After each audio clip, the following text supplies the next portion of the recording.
La entrevista con Raúl Valladares.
A partir de este lunes 16 de marzo entra en vigencia una nueva estructura de precios de los combustibles en Honduras, medida que vuelve a golpear el bolsillo de los consumidores y amenaza con generar una cadena de incrementos en el costo del transporte, los alimentos y otros servicios básicos. La Secretaría de Energía confirmó que el ajuste semanal refleja aumentos de la mayoría de los derivados del petróleo, entre los cambios más notorios de la gasolina superior, que subirá 4 lempiras con 22 centavos por galón, mientras que la gasolina regular aumentará 3 lempiras con 12 centavos. El diésel, uno de los combustibles más utilizados en el transporte de carga y pasajeros, también experimenta un incremento de 5 lempiras con 80 centavos, llegando a 99 lempiras con 70 centavos por galón, mientras que el queroseno registrará uno de los aumentos más fuertes con 10 lempiras con 16 centavos, fijándose en 99 lempiras con 8 centavos. El incremento genera preocupación entre los hondureños, que ya enfrentan un alto costo de vida. Cada aumento en los combustibles suele trasladarse a otros sectores de la economía, especialmente el transporte y a la distribución de alimentos, lo que termina impactando en los precios de los productos de la canasta básica. Expertos señalan que el combustible es un insumo clave para la economía nacional. Su incremento no solo afecta la movilidad de los ciudadanos, sino también la logística de distribución de los alimentos, el costo de la producción agrícola y hasta la generación de energía eléctrica. Ante el incremento internacional, los hidrocarburos, el gobierno anunció que mantendrá subsidios parciales para la gasolina regular y diésel, con el objetivo de evitar que el aumento sea aún más mayor para los consumidores. Sin embargo, pese a esas medidas, la incertidumbre persiste entre la población, que teme de la tendencia alcista que continúe en las próximas semanas. Honduras, al ser un país importador de combustibles, depende de gran medida con el comportamiento del mercado internacional del petróleo, lo que mantiene en alerta a diferentes sectores económicos. Para muchos hondureños, cada nuevo incremento representa un desafío que mantiene la economía familiar, con salarios que en muchos casos permanecen estancados y precios de alimentos que continúan siendo en el alza, como los combustibles, que reaviva la preocupación sobre cómo afrontar el encarecimiento general del costo de vida. Mientras tanto, consumidores, transportistas y comerciantes esperan a las autoridades adopten medidas que permitan reducir el impacto de los ajustes y evitar que esa escalada de precios afecte aún más la economía de los hogares.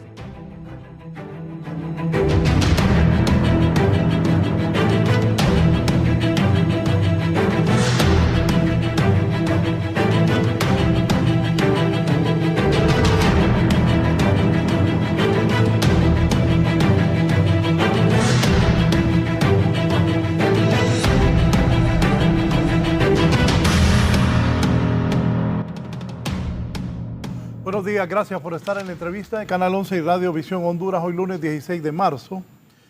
Ayer estaban llenas las gasolineras de carros y de motos llenando sus tanques. Hoy escuchaba a la gente en los reportes que hacían mis compañeros desde las diferentes gasolineras, la gente protestando, que mal el gobierno, no es que. Traigo aquí gente que sabe de eso, que nos explique qué es lo que está pasando, va a pasar, esa guerra en el Medio Oriente y el alto precio de los combustibles. ¿Cuál va a ser el impacto en la economía nacional de estos altos precios a los combustibles. El ingeniero Juan Carlos Segovia, directivo de la Asociación Hondureña de Distribuidores de Productos del Petróleo, está aquí, ADIPE. Don Juan Carlos, buenos días. Buenos días, Raúl, y gracias por la invitación. Gracias por estar aquí. El ingeniero Eduardo Benatón, presidente de la Asociación Hondureña de Energía Renovable. Bienvenido. Muchas gracias. Un placer y un honor compartir con ustedes esta mañana un tema tan importante, toral, fundamental para la economía del país. También nos acompaña el expresidente del Colegio Hondureño de Economistas, gerente regional de la industria de la maquila, el licenciado Guillermo Matamoros. Buenos días a todos, a la teleaudiencia, y un honor compartir sobre este importante tema. El jefe de la Comisión Administradora del Petróleo CAP, el ingeniero Fernando Lobo. Ingeniero, buenos días. Buen día a todos y buen día a los que nos están observando. Gracias.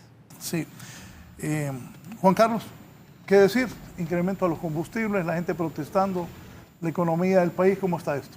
Mira, es importante recalcar que ayer, como tú mencionaste, abriste el programa, las gasolineras llenas. Lógicamente hay nerviosismo como en cualquier situación, no solamente es en el país, es a nivel global esta situación, pero asegurarle al país, a la población, de que inventarios y suministro hasta el momento no hay riesgo.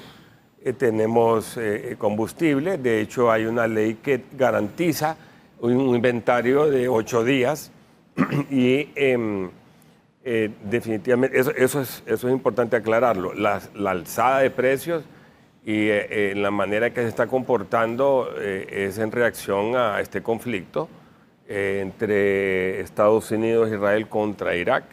Y la problemática se va a seguir generando en la medida que el precio del crudo va incrementando.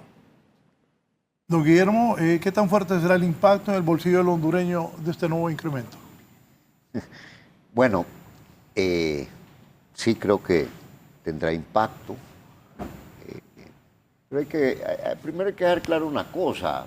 El choque está, el choque externo. Frente a eso no se puede hacer nada. Lo que sí se puede hacer es internamente. Pero sí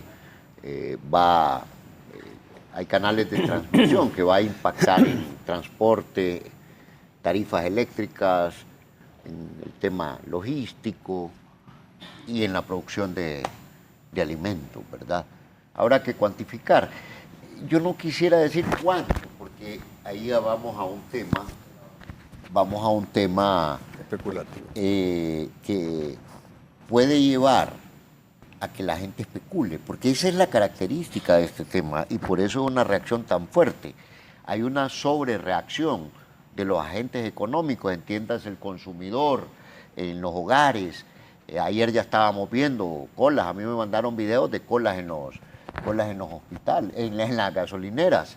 Entonces, si yo digo, va a impactar en tanto, hay agentes económicos que se ponen nerviosos, otros anticipan, y este es un tema de economía conductual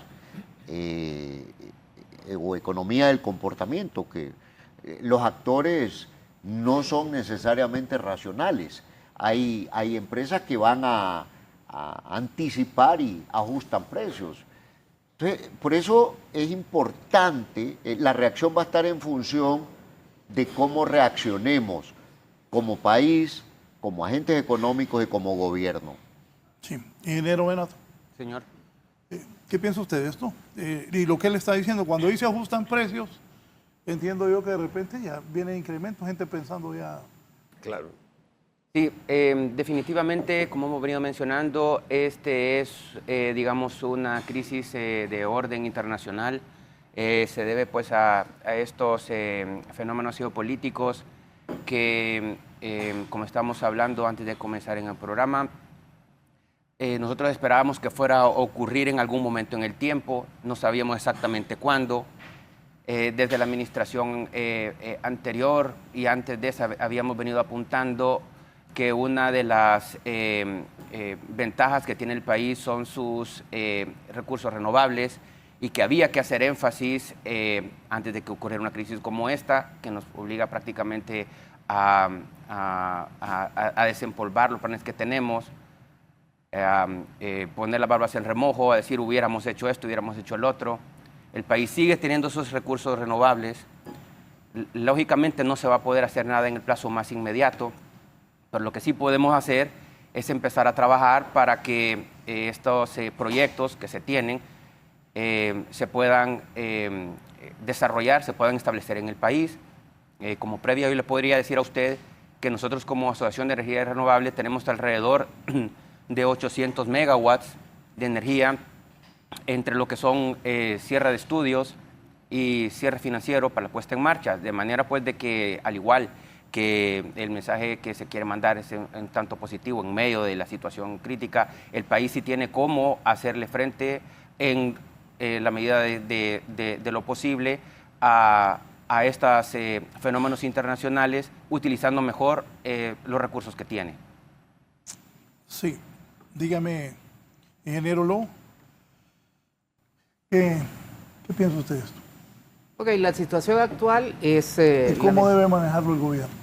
El gobierno está haciendo lo que está en sus manos, está haciendo un sacrificio fiscal, está erogando una cantidad semanal de dinero en un subsidio, que es una ayuda que se le está dando al consumidor. Y lo mismo están haciendo otros gobiernos del área en el mundo. Por ejemplo, Brasil está subsidiando también y únicamente el diésel. Y el dato que yo vi la semana anterior era que el equivalente a 12 lempiras el galón, el que están actualmente haciendo. Hay que ser realistas, no se puede ocultar. Los precios, si se mantiene esta situación, no hay una solución rápida, van a tender a subir. Y tenemos la experiencia de hace 4 años con la guerra de Rusia y Ucrania. Los precios pueden seguir subiendo. Hace 4 años el galón de gasolina superior llegó a 145 lempiras, el de regular a 125 y el diésel llegó a 124 lempiras. O sea, y eso fue en julio, la primera semana de julio.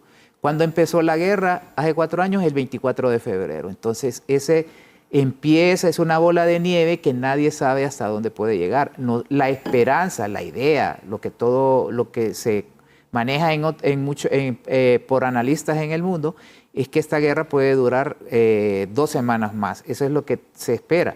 Si no lo hace, repito, tenemos la experiencia que tuvimos con Rusia y Ucrania. Lo peor, o sea, en cuanto a precios, se va a tener en forma posterior, unos meses después. Esperamos que no suceda, pero tenemos que estar preparados para ello. ¿Y dura 2 semanas más? Si dura 2 semanas más, el precio del barril de crudo, que hoy está cercano a los 100, puede llegar a los $120 el barril o más todavía. Y eso va a impulsar, lógicamente, todos los combustibles. Y eso acarrea, como ya se dijo aquí, costos en la parte productiva. Pero se está monitoreando, eso es lo que se puede hacer de parte del gobierno y estar en contacto con toda la red de comercialización. Algo importante es, y lo acaba de decir el ingeniero Segovia, es que no hay problemas de suministro. Sí hay problemas de alto costo, incluso en Estados Unidos, de donde viene nuestro combustible. Entonces, al menos seguridad de abastecimiento tenemos, que eso fue el temor que hubo al inicio por la zona donde estaba, porque todo ese combustible que sale de ahí, esos 20 millones que se habla diarios que no están circulando, van a la India, a China, a Japón. Economías como esa, ya esas economías no van a dejar de subsistir y buscan donde sea y al precio que sea ese combustible. Pero se nos ha asegurado, y hasta ahora no ha habido ningún cambio en que va a haber esa seguridad. Es más, ya se va a sacar por los países industrializados que tienen altas reservas de petróleo guardadas, se van a sacar 400 millones de barriles. En el 2018, cuando hubo unas circunstancias bastante parecidas, en el 2022, se sacaron 182, ahora se está sacando más del doble. Solo Estados Unidos va a sacar 172 millones de barriles de su reserva estratégica, que es muy difícil que lo hagan. Entonces, eso va a paliar un poco el costo. Lo que pasa es que esas medidas hay que darles tiempo porque los mercados son temerosos, no reaccionan en las buenas noticias rápido como lo hacen en las malas. Entonces hay que darle tiempo para ver cómo evoluciona. Pero todos los gobiernos que tienen esa reserva están haciendo uso de ella. Hay que vigilar, sí, lo que decía, vuelvo y repito, suministro e inventario hay. Lo que hay que vigilar en toda la cadena internamente es el acaparamiento, es el racionamiento, porque todavía, o sea, racionar en Honduras todavía, por ejemplo, el sector gasolinero no está autorizado y es penado, ¿no? O sea, eso hay que tener cuidado y hay que tomar en cuenta. No quiere decir que eventualmente, si este conflicto continúa, se pueden llegar a tomar medidas, pero actualmente no hay racionamiento, no debería existir racionamiento, no debería haber acaparamiento y eso es lo que en esta semana, pues conjuntamente con el gobierno, vamos a vigilar de que toda la cadena de comercialización pues se respeten esas normas. Yo tengo una pregunta ahí para Sí. Juan Carlos y para Fernando, y es que nosotros siempre en esta línea de pensamiento, Sí. entendería yo que ese petróleo que compra Honduras se mueve alrededor del Golfo. Así es. Sí. La referencia es el Golfo. Solo Y referencia. principalmente de ahí. Sí, la referencia es el Golfo, o sea, el precio con que se maneja. ¿Y a dónde viene el petróleo? Es mi pregunta. ¿Va? No, los combustibles. El combustible nuestro viene de esa región, pero un 90, a veces un 85% en un año viene de ahí. Hay otros que vienen de Bahamas, Sudamérica.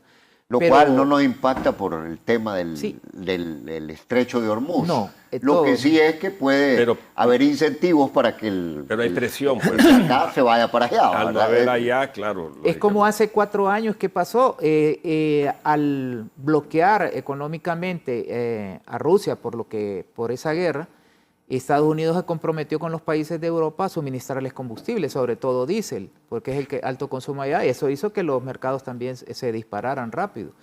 Ahorita es algo similar. Estados Unidos tiene suficiente petróleo, en América hay suficiente petróleo, países que están produciendo bien.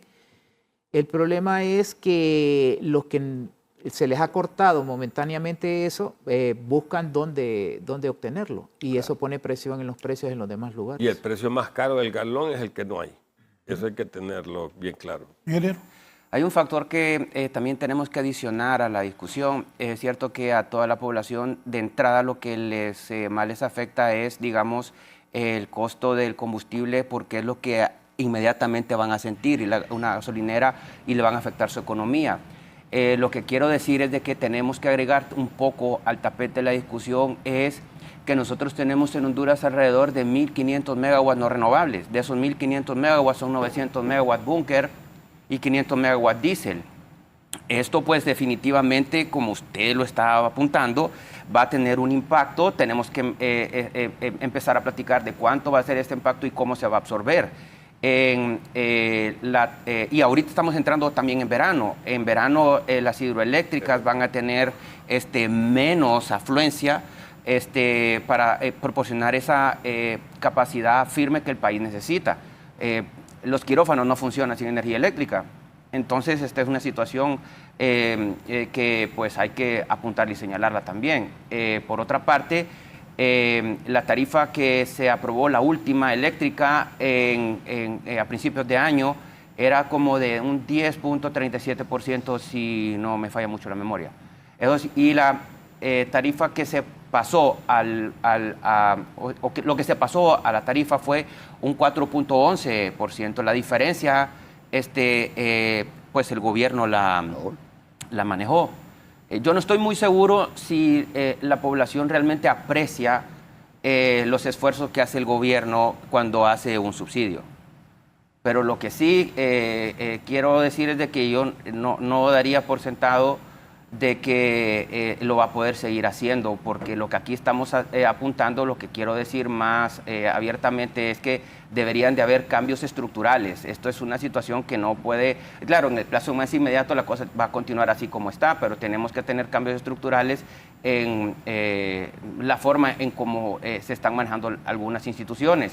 Un ejemplo claro, la ENE, si estamos hablando de reformas, hay cerca de 3,000 personas que hay que tomar decisiones para ser, digamos, la empresa más cara del gobierno, el 12% según el FMI del PIB. que le está sacando al Estado. Entonces yo lo que estoy tratando de decir es de que no solo tratemos de ver el corto plazo, sino que tratemos de ver de mediano para arriba. Y eso pasa por hacer cambios estructurales ya en esta gestión. Lamentablemente todo se vino a acumular en este momento. Yo le decía al licenciado Matamoros, no estábamos en el aire, ¿cuánto tiempo el gobierno va a poder estar subsidiando? Esa es una buena pregunta. Estábamos discutiendo también eso con el ingeniero Segovia. Actualmente hay una cantidad ya especificada del presupuesto anterior para eso.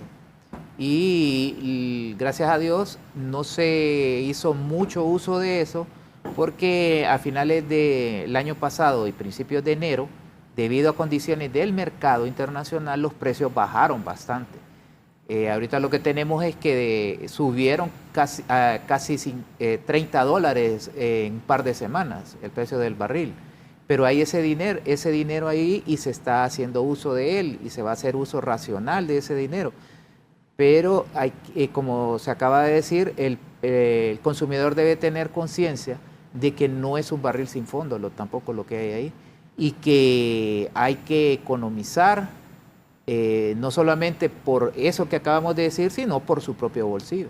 Yo acá tengo un punto, Raúl, y es que lo primero, yo lo que veo es la seguridad del suministro es muy bajo el riesgo de que no haya suministro. Yo así lo veo. Sí. Eso nos lleva al siguiente problema, el costo. Ese es el verdadero problema, el costo. En el corto plazo y mediano y largo plazo, ¿verdad? Todo depende en función de cómo se desenvuelve este conflicto en Irak, que ojalá por la paz del mundo pues se resuelva de la mejor manera y rápido. Ahora, el subsidio no evita el incremento de costos, solo lo traslada. Correcto. Lo traslada al gobierno, el shock, y lo sufren los consumidores, las empresas, y eso se refleja en inflación.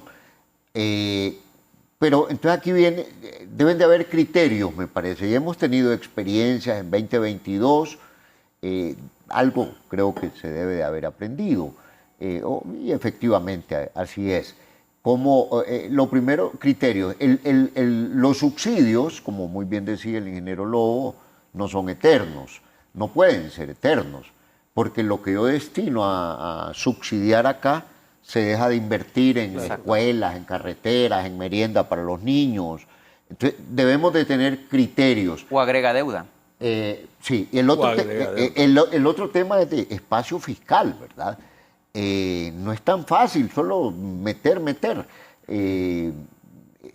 Hay visiones de un gobierno, se fija metas de crecimiento, de inflación. Entonces, esto es imprevisto. Entonces, hay que tener claro. Y como yo le decía, es un tema de economía del comportamiento, economía conductual, no solo en Honduras, en todo el mundo. Entonces, ¿cómo enfrentarlo acá? Además de los subsidios, con señales creíbles, generando certidumbre. Ya sabemos que nos va a impactar. La idea es que nos impacte de la menor manera. Hay que proteger a los más vulnerables. Y yo le pongo, como estamos hablando de subsidios, cómo hay que racionalizar. Yo soy, bueno, allá el rey de Tatumbla es Juan Carlos. Yo tengo una propiedad allá. Yo estoy subsidiado allá.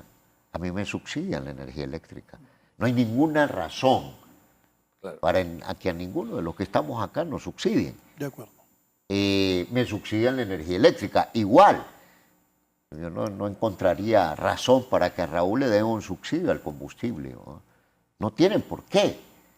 Entonces necesitamos, para que ese fondo, esos recursos rindan, necesitamos revisar para focalizar esos subsidios. Es que es complejo focalizar, y el combustible menos, porque ya se intentó con el diésel y en varios sectores, y lo primerito que lo que crea son cárteles, porque al subsidiar uno empiezan a formarse todos estos grupos, porque si estás subsidiando 5 lempiras al galón del que supuestamente transporta, empiezan a crearse estos acaparamientos de combustible para que se supone que va destinado para ese sector a utilizarlo en otro sector. Entonces, eso es difícil, sin duda alguna, pero también entonces nos lleva al hecho de que el famoso subsidio se lo dan a Raúl, me lo dan a mí, se lo dan a Abraham. ¿Y cuándo se le podría dar a gente con menos recursos? Entonces, aquí hay un reto, un desafío, cómo manejar, porque el subsidio es complicado, ¿verdad? Es complicado. Es complicado. Ahora, yo insisto, se ocupa esos mensajes creíbles del gobierno, de cómo se va a manejar, y todos los actores, los sectores económicos, ¿verdad? Necesitamos involucrarnos, porque a mí me parece que el tema de la baja inflación es, y debería de ser, un objetivo nacional. Entonces no nos podemos alocar. Hay esa tendencia a que todo el mundo se politice el tema, y este es un tema que hay que abordarlo con mucho cuidado, ¿verdad? Pero mira, un paréntesis ahí, ingeniero, ¿cuánto es el impuesto del diésel? 11 lempiras. 11 lempiras. ¿Cuánto cuesta el diésel?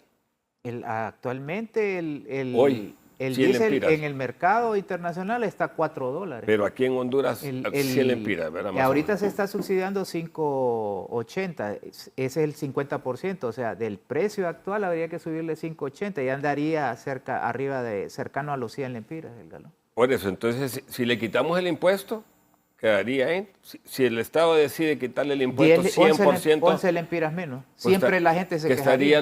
Costaría 90 lempiras. Y siempre y recuerde, ¿qué pasó en la transición de estos dos gobiernos, del anterior y a este? La gente se acostumbró que casi más de un mes de bajas. Apenas empezó a subir por cuestiones diferentes a la guerra, hubo protestas de todo el mundo y estaba a menos de 90 lempiras el galón del diésel, pero protestas de todo el mundo. Entonces, ese es el problema, que realmente no medimos, no tenemos memoria. Acabo de darles un ejemplo en la crisis anterior que no ha terminado, ese es otro problema que tenemos, que la guerra de Rusia y Ucrania no ha terminado y ya tenemos una nueva. Entonces llegó a 120, pero nadie dice, llegó a 120, hoy está en 95, lo que les interesa es que ahorita está en 95. Mire, nosotros creemos que sí los subsidios pueden irse focalizando, por ejemplo, en el sector eléctrico, en la parte donde tengamos medidores inteligentes, la parte donde tenemos medidores conectados, en esa parte pues se puede ir haciendo esa gestión. Es decir, sí creemos de que se pueden hacer los subsidios focalizados donde se pueda. Entendería lo que dijo al principio del foro el ingeniero Lobo, que Brasil está focalizado o decidido concentrar el subsidio en el diésel y no en otros tipos de combustibles. Eso podría funcionar acá, habría que debatirlo, si se subsidia más uno o se deja subsidiar, por ejemplo, solo voy a dar un ejemplo, quiero que eso vaya a ser objeto de una polémica. Por ejemplo, la gasolina super, decidir eso no lo vamos a subsidiar. No se subsidia. No está subsidiado. O en qué medida la regular se va a subsidiar. Pero aquí lo importante es que vayamos trabajando en el tema de los subsidios, porque acordémonos de que, como se mencionó, mientras usted subsidia, le está quitando las inversiones a otros destinos, a otros rubros. Va a haber un momento en que ya no se puede seguir subsidiando, no estamos haciendo cambios estructurales, como diciendo vamos a hacer que nos cueste menos la administración. ¿Cuándo es el momento que el gobierno puede decir, no, ya no podemos subsidiar? Bueno, imagínese usted que hay inversiones que se necesitan en la parte de salud, en la parte médica. Usted no puede decir, ya no puedo seguir haciendo inversiones aquí. en la parte eléctrica, ya no puedo, usted no puede decir, ya no puedo seguir haciendo inversiones en lo que es transformación, en lo que es transmisión, porque vamos a tener entonces otro problema, que ya no vamos a tener regiones, ciudades con energía, y ahí vienen problemas sociales, seguridad, etcétera. Entonces, decir un momento en el tiempo es bastante complicado, pero es en cuanto ya usted ya no pueda seguir quitando en un lado para meter en este. Eso es en cuanto al traslado en cuanto al subsidio. Sí creemos que se tiene que focalizar, les decía una idea, la otra es pues que hay que mencionarlo, en el estilo de vida, estamos en una crisis, tal vez no se mira el conflicto de frente, crudo como realmente es, pero sí estamos sintiendo los efectos. El hoy no circula puede ser es una medida extrema que la población en este momento ni siquiera lo quiere escuchar, pero en algún momento habría que contemplarlo.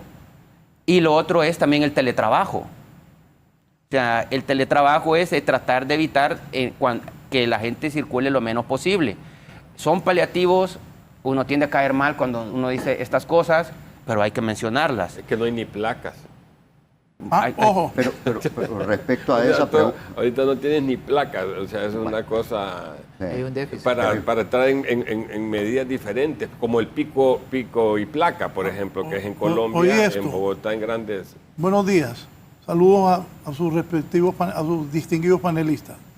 Investiguen ese tema de placas. Lo que se dice es que van por compra directa a la misma compañía que estaba en el gobierno nacionalista pasado. Quieren ponerle un chip otra vez, la cual ni funciona, y peor en países como los nuestros que no tienen esa infraestructura para que funcione. El precio que se maneja va a costar 24 o 25 dólares, pudiéndolas comprar a 20 y entregas en 5 meses, que fue lo que ofertó una de las empresas que participó en la licitación que llevó el gobierno pasado, que se declaró fracasada. Ojo, quieren hacer otro movidón con las placas.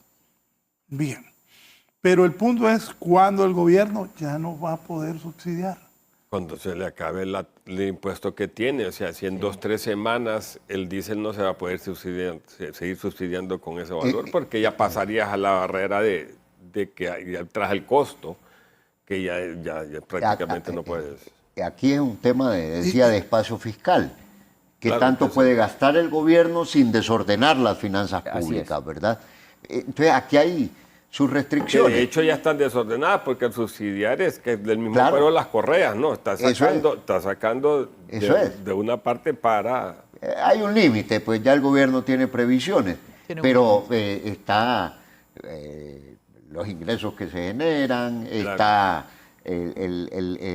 las restricciones que le plantea la ley de responsabilidad fiscal, porque no nos podemos quedar solo en la crisis, no podemos desarmar todo el andamiaje económico, presupuestario. Hay múltiples situaciones complejas, ¿verdad? Tal vez no todas crisis, pero sí complejas. Entonces, el espacio fiscal es un criterio que nos debe de guiar porque nos pone límites. Yo lo que aprovecharía en lo que usted está diciendo es que debemos de retomar el tema de hacer una reestructuración de lo que es la administración. Tenemos una administración muy cara.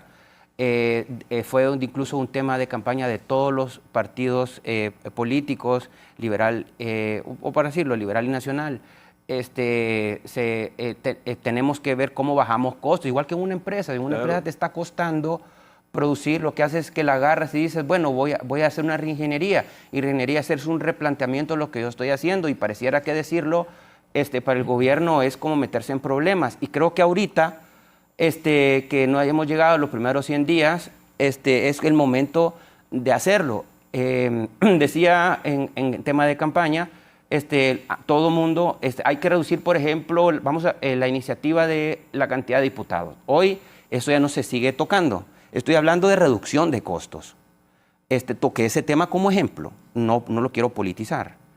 Entonces, ante esta crisis sí tenemos que estar viendo el hoy, el mañana, pero tenemos que estar viendo más allá, porque posiblemente esto no va a ser la última crisis que vamos a tener. Lo habíamos venido señalando, pasaron todos estos 4 años, no se hicieron inversiones, por ejemplo, en el sector renovable, que es también energía. inversiones, las que hubieron fueron 500 megatérmicos arrendados. Eso al país pues lo que le deja ahorita es que su factura petrolera va a seguir subiendo. Entonces estamos también tratando de tomar la iniciativa con la recién Comisión Energía del Congreso. Estamos tratando de juntarnos con ellos, todavía no nos han contestado, para impulsar los cambios que ya como empresa privada desde junio del año pasado trabajamos, y les puedo compartir con mucho gusto una copia de esta iniciativa que tenemos. ¿Cuál es la matriz de generación, ingeniero? Ahorita estamos, todavía yo podría decir que estamos 55% renovable, la diferencia es no renovable y es preocupante. ¿Promedio anual o...? Digamos instalada.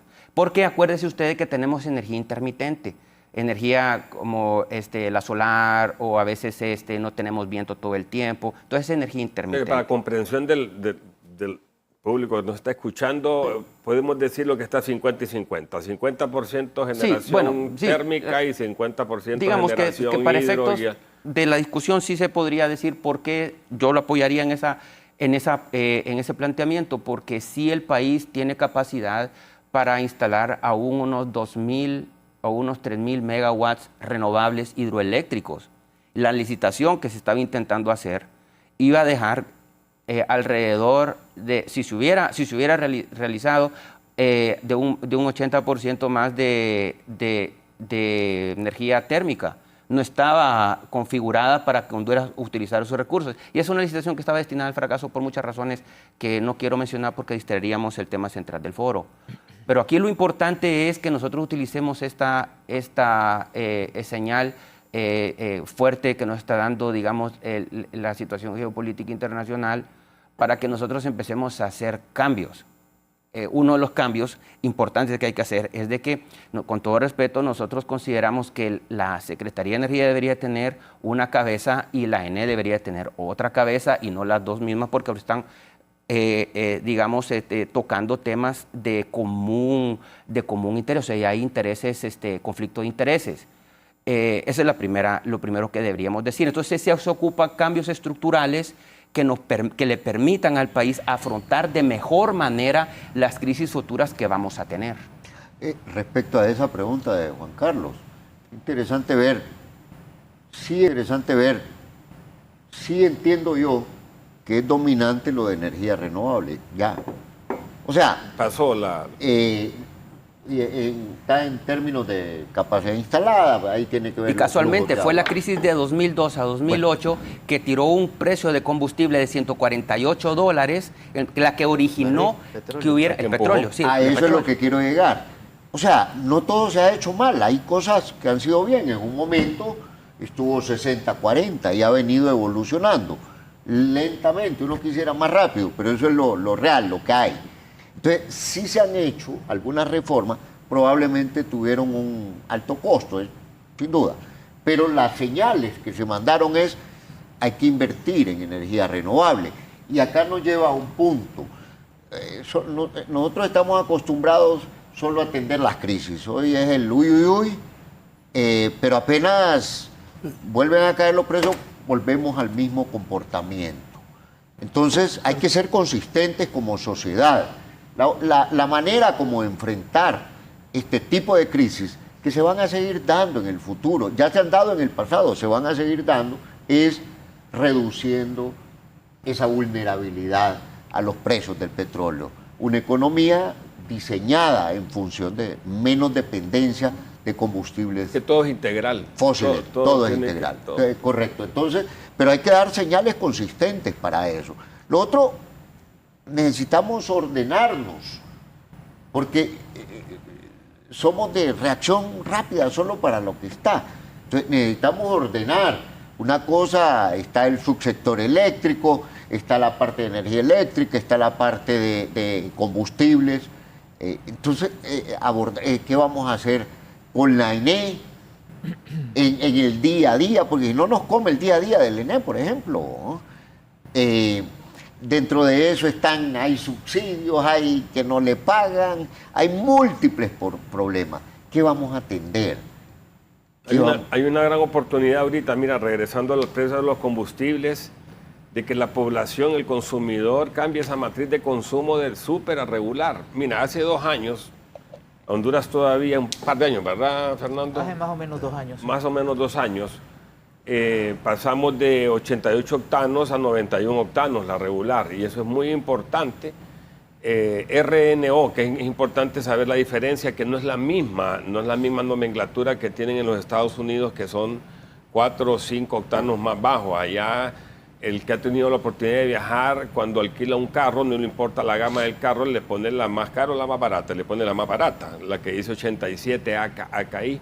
Eso es lo que equivale a la 91 actual nuestra. Entonces, ¿qué es lo que quiero decir con esto? El consumo actualmente en las gasolinas anda 60% súper, 40% regular. Eso no tiene ningún sentido cuando tú tienes un precio de 12, 13 lempiras, la diferencia de súper con regular. Es darle un mensaje a la población de que cambie ese patrón de consumo, y perfectamente lo puede hacer. Con este celular usted solamente le pone ahí, le voy a dar promoción a alguna marca ahí, Toyota Yaris 2017, qué combustible utilizar, y le va a salir ahí, casi seguro, cualquier año que tenga, 91 octanos RON. Eso es utilizar gasolina regular. ¿Ha cambiado eso con el diferencial de precios que hay entre súper y regular? Si uno lo ve en el tiempo. Mira, sí. Cambió, cuando la crisis cambió y se mantuvo, porque antes era 70-30. Antes era 70 súper, 30 regular. Por ahí, o sea, números más, números menos. Y se ha venido acercando y ha venido cambiando, pero hace falta mucho más el impulso. Está como 58, 42, pero se necesita cambiar definitivamente, porque yo debería decirme que el 90 y pico, 95, 98% del parque vehicular que utiliza combustible gasolina cumple perfectamente con los 91 octanos RON. O sea, y tenemos un combustible que no se está subsidiando, que es lo que estabas hablando tú, que es la súper, pero ese es prácticamente, si el fabricante a uno le dice que utilice 91 octanos y utiliza 95 porque tiene la idea de que el motor va a funcionar mejor, lo que está botando ahí es 12 lempiras. Así de sencillo. Y que tengan la confianza en qué estaciones, en todas las estaciones, en cualquier marca, por ley, no por capricho, si una gasolinera quiere o no quiere, por ley tiene que cumplir con 91 octanos la regular. Esto nos lleva a un punto, compañeros, de que, ok, no solo se aborda por subsidios, se aborda primero, estamos involucrados todos, gobierno, consumidores. Entonces uno tiene que ahorrar, uno tiene que tomar las medidas para ahorrar.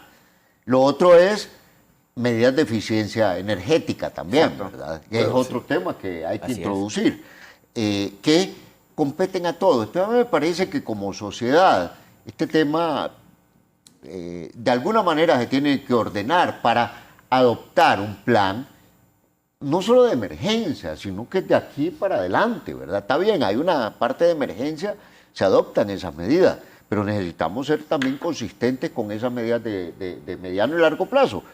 Necesitamos que se mueva el consumo de regular de superior a regular. Es una decisión de consumidores. Pero es un asunto de confianza, nosotros entendemos. Y de incentivos, y hay un incentivo. Pregúnteles, y de campañas también. me dice la gente, pregúnteles, entonces vamos a usar regular para ahorrar los 12 lempiras por galón.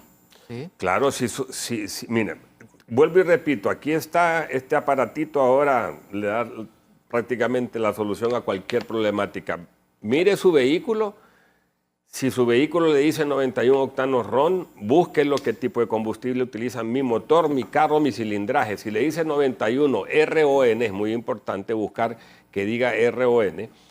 Usted no tiene por qué utilizar gasolina superior, que es 95 RON. Así de sencillo. Mire, el 20 y pico, 30% de las concesionarias de carros nuevos eso es lo que cubre, ese es el parque vehicular. No solamente anda ahí, entre 25 y 30%. El resto de 75% es importado de los Estados Unidos, mayormente. como un carro de segunda, carros de 10, 15, 20 años. Esos carros todos cumplen con 91 octanos RON. Entonces, ¿Ese carro que andas, ese FJ, le pone súper no, o regular? Ese es súper porque dice 95 RON. No, por eso, y la gente... No, pero búsquelo acá, su carro, el carro que anda. Hay que decirle a la gente qué carro puede usar regular. No, que lo busque él, o sea, el que esté escuchando y dice, no, yo no voy a usar eso, busque su modelo de carro, su fabricante que le dice, me atrevería a decir que más del 95% cumple con regular. Lo que pasa es que hay un problema de... Mira, de entrada el nombre ya le dice a uno que...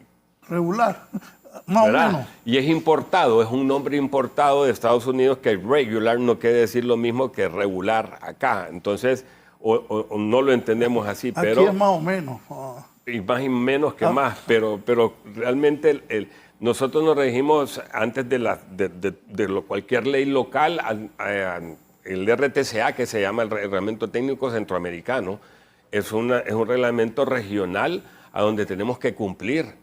Por ley tenemos que cumplir, independientemente si el mercado, en qué condiciones, que si es libre el mercado, si está regulado.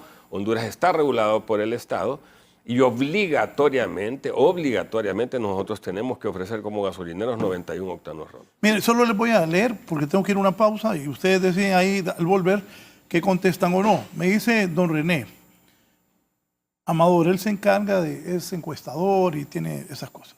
El gobierno debe ser proactivo, no vale lamentarse, debe tomarse medidas, teletrabajo, como decía el ingeniero Benato. Cuando hablan de teletrabajo, uy. Cuando el hoy no circula, uy. Cuando la pandemia bajó el uso del combustible. Sí, No, sí, un poquito. Sí, bajó. Bajó porque para la gente que estaba encerrada. Todo el mundo estábamos encerrados. Era obligatoria. Pues, o sea, hay que tomar medidas, pues. Porque la gente hoy está diciendo que el gobierno no servía porque ya aumentó la gasolina. Y es porque están subsidiando, y cuando ya no pueda subsidiar el gobierno. Bien, sigo. Escuelas y universidades a virtual y además un plan agresivo de austeridad. Sorprende mucho en muchos puntos que en el país a estas alturas no tengamos autos y motos eléctricas a disposición en el mercado. ¿Qué intereses hay de por medio? Aquí un empresario también me habla del ingreso de carros. Me dice, 130,000 carros usados, todos con motor 2.500 para arriba, entraron contra 30,000 carros nuevos, que incluye camión y pick-up diésel y gasolina. La gente me dice aquí, Lito Barrientos, la solución energética no está en manos hondureñas, no nos demos paja. No dicen nada nuevo, mejor veamos que encarecen y tomemos precauciones. Los frijoles, los tomates, la verdura, la carne, el jabón, la leche, queso. No solo es la gasolina, el gobierno tapa hoyos destapando hoyos. ¿Cómo se traduce este aumento en el gasto diario de la familia? Mire, recuérdese usted de que como estamos hablando, el transporte de carga, todo se mueve con diésel. También los fertilizantes también que se puedan producir también tienen efectos por el incremento del petróleo. Entonces al final pues todo esto el productor se lo va a trasladar de una forma u otra a los precios de lo que está generando, produciendo, y como estamos hablando en el foro, eso pues se llama inflación. Eso es algo que no se va a poder, digamos, contener en el largo plazo por más subsidios que nosotros en este momento pongamos. Quería aprovechar para informarle pues a la población de que ya la ENE no se rescata únicamente hablando de reducción de pérdidas, que el 23%, el 38% de las pérdidas es hurto. Sí, cierto, es hurto. Cualquiera diría, hay que ir y empezar a judicializar todos estos casos, pero también se ocupan reformas del artículo 369 para que sea más eficiente el tema pues, de la judicialización del hurto. Por otra parte, para que el ENE se rescate se ocupan de entrada 3 medidas que tienen que ser simultáneas y tienen que ser ya. Que tiene que ser reducción de las pérdidas técnicas y no técnicas, ciertamente. tiene que ser una reestructuración del ENE. El ENE es un animal muy caro. Y en tercer lugar, apertura de mercados. No solo es una apertura de mercados, es apertura de mercados. Apertura de mercados significa que tiene que haber apertura en cuanto a distribución, en cuanto a transporte y en cuanto a generación. La ENE le está costando al gobierno, según el FMI, el 12% de su PIB. ¿Cómo coincide y cómo pega esto con el tema que estamos hablando? Bueno, estamos hablando de energía al final, y en segundo, porque estamos hablando de subsidiar. Entonces, pues usted ahí puede encontrar la vinculación entre los dos temas. Si usted está manteniendo el ENE porque le está haciendo los traslados del gobierno central y está hablando ahorita de subsidio, va a haber algún momento que usted va a decir yo no puedo trasladar. Y entonces, se imagina usted el nudo al cual vamos a ir todos a pegar. Yo quería entonces dejar este tema porque si bien es cierto, el tema del combustible sí fluctúa conforme a lo que está ocurriendo en el contexto mundial. Sí hay cosas que nosotros podemos hacer aquí adentro y hay que hacer todo lo que nosotros tengamos a nuestro alcance. Así no que está estrechamente relacionado. Sí, señor. Sí, señor. Total. Desde el momento que usted tiene 1.500, la mitad de su matriz no de renovable, usted de ese momento está al vaivén de las olas de lo que esté ocurriendo en el mercado internacional. Ya. Dice mi esposa que el impacto se va a traducir hasta en el churro que se coma el niño. Sí, señor. Mire, déjeme explicar un poquito en sentido económico qué está pasando.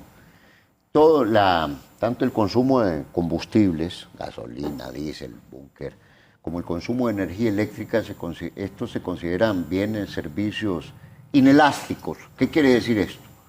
Que aun cuando sube el precio, ha subido 40%, la reducción en el consumo va a ser menor. Va a ser menor al 40%. Por eso son inelásticos. Si uno revisa los datos, y ahí traído unos datos, aun cuando ha subido el precio, no se reduce en la misma proporción el consumo. Eso por un lado. Por otro lado, pero aún así, se dan dos efectos. Un efecto sustitución y un efecto ingreso. Sustitución, ok, va a dejar de consumir. Súper por regular. Súper por regular. Puede haber un intercambio ahí. Pero también, mucha gente lo que destina a combustible lo va a dejar de consumir en alimentos, o en recreación, o en lo que sea. Entonces, se da eso. Entonces, con ese contexto, pues eso bueno, el otro efecto precio, ¿verdad? Si los precios se hacen, si con 100 a 10 de precio yo podía consumir 10, si sube a 11 solo voy a consumir 9. Me hice más pobre. Entonces, esa restricción, el ingreso no va a subir. Entonces, eso nos obliga a buscar, a tomar decisiones, cómo tomar decisiones. Y uno de los temas, bueno, yo hablaba antes del tema de ahorro, eficiencia. El primer gran tema es un tema social. El congestionamiento de Tegucigalpa, San Pedro Sula y las principales ciudades. Yo he ido a Choluteca, ya hay colas en Choluteca, en todas las ciudades, porque sí, están señor, creciendo. Necesitamos abordar, ahí hay un claro reflejo de pérdida social. ¿Cuánto pierde el país con estos horribles congestionamientos en Tegucigalpa? Sin sumar todo el efecto de contaminación, ¿no? Pero entonces, aquí hay un tema, hay que enfrentar de una vez por todas el tema de la vialidad pública, creo que así se le llama, y eso tiene que ver con construcción de vías, tiene que ver con sustitución de flota de transporte vieja e ineficiente, que se para en el bulevar y le bloqueó completamente el tráfico de Tegucigalpa. Sí, el tráfico pesado que en lugar de circular en la noche circula en el día. Tráfico pesado. Son medidas que no son solo para ahora, deben de estar siempre. Entonces, medidas de ahorro y medidas de eficiencia energética. Eficiencia energética, los hogares, si tiene equipo viejo o incluso la revisión de todas las instalaciones eléctricas, muchos de esos incendios se dan porque es cosa que está cableado viejo, todo el cableado. Entonces, son medidas efectivas que yo creo que ahí sí puede jugar un papel importante el gobierno para mandar señales, para orientar. Entiendo que la ANE tenía un programa en cuestiones de eficiencia energética que va más para las empresas. Le pongo un caso concreto. Yo estoy con la industria textil maquiladora. El tema de la energía es un tema importante en el costo. Pero los parques industriales que tienen 4 millones de metros cuadrados de techo industrial, gran parte está generando energía fotovoltaica, aprovechando el calor allá en la región norte. Eso es eficiencia energética. Entonces, claro, me van a decir, pero las pymes no tienen los recursos. Probablemente es cierto. Bueno, hay que crear un programa, crédito, crear incentivos para que la gente transite. Ahora, pero hay que estar claros. Esos efectos, ese es el tema de los shocks externos. El momento inicial se da el shock. ¿Qué problema técnico hay que en las residencias, que normalmente de 10 de la mañana a las 2 de la tarde prácticamente la gente anda trabajando, los niños andan en la escuela y pueden tener un techito de 200 metros cuadrados de lo que esté ahí, motivarla porque puede generar eléctrica y que de repente en una colonia donde hayan 200, 300 casas y eso multiplicado por el resto, me comentan a mí que hay un problema técnico para la bidireccionalidad de meterle, de inyectarle a la red. La pregunta es genial, es fantástica. ¿Por qué no se termina de aprobar eso? Porque eso no solamente a nivel, pero sí. lo llevo a eso porque... Yo le agradezco su pregunta. Mire, sí se puede manejar porque la instalación de paneles solares con el inversor, o sea, usted genera energía, para que la población entienda, usted genera energía solar, pero la tiene que transformar en energía pues que pueda ser compatible con la red de la casa. Eso claro. Se llama pues corriente alterna. Y esta corriente alterna tiene que hacer match con la frecuencia y las condiciones de la red. Sucede que eso se lo maneja hoy en día el inversor. Eso es mucho más avanzado que lo que ocurría hace 10, 15 años atrás. Sí. Por eso. Entonces, resulta de que existe la función no export. Entonces, con la función no export, usted se quita el problema de encima de que pueda tener un problema el contador o incluso el transformador de la cuadra, que ese era el miedo que realmente tenía la ENE de cómo gestionar esta cantidad de energía que no se sabe cuánto va a ser y que puede tener un efecto, digamos, que explota, revienta el transformador, no tiene capacidad.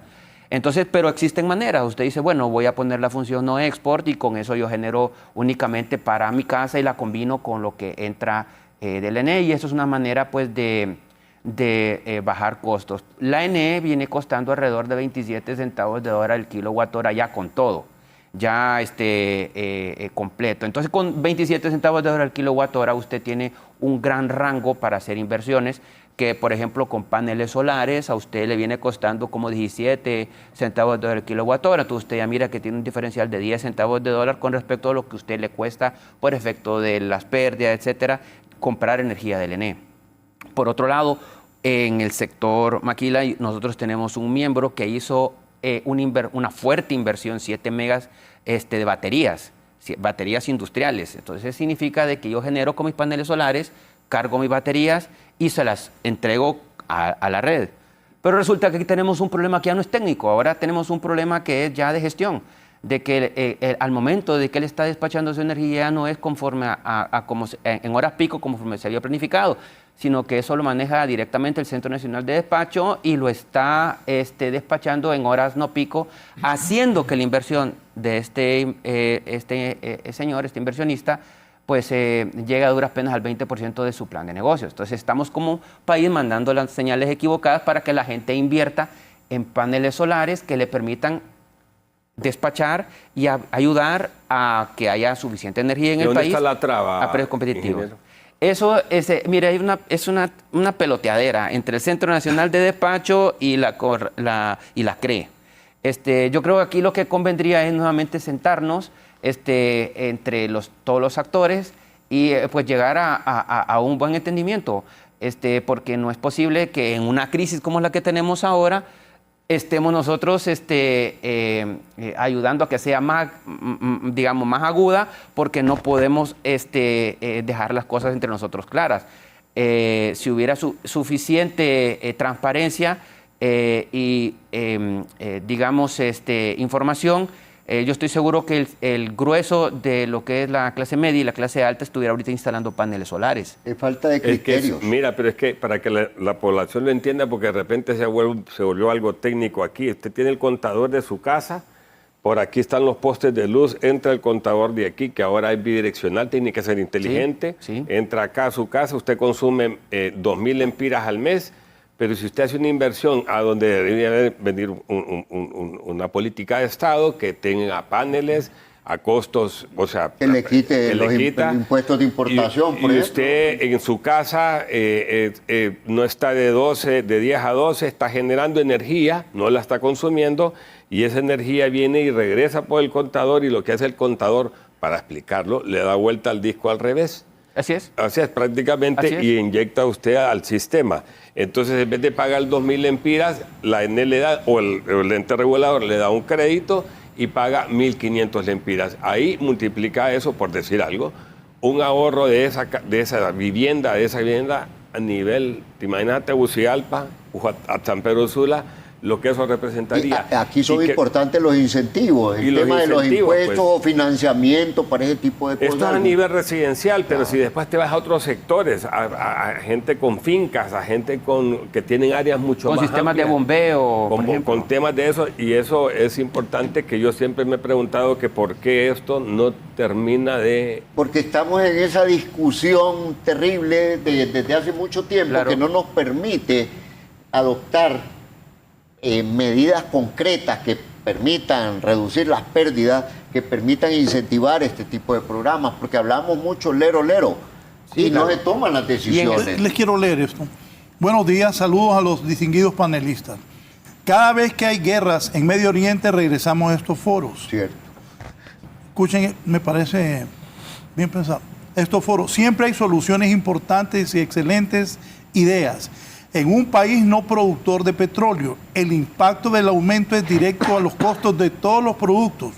Muchas ideas y reformas que nunca se aplican porque en un par de meses se solucionan los problemas en los países petroleros y todas las reformas desapareciendo de las prioridades del momento. Diésel es lo que más impacta en la presión. No producimos, pero podemos producir biodiesel de caña de azúcar y palma africana. Una ley a los distribuidores de petróleo para agregar 10% más de productos nacionales puede ayudar a una rebaja de importación en la importación.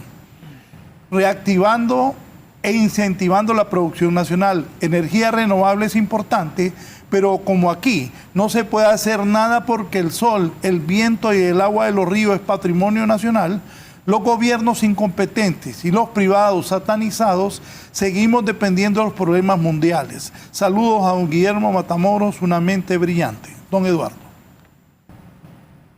Yo le puedo opinar de eso.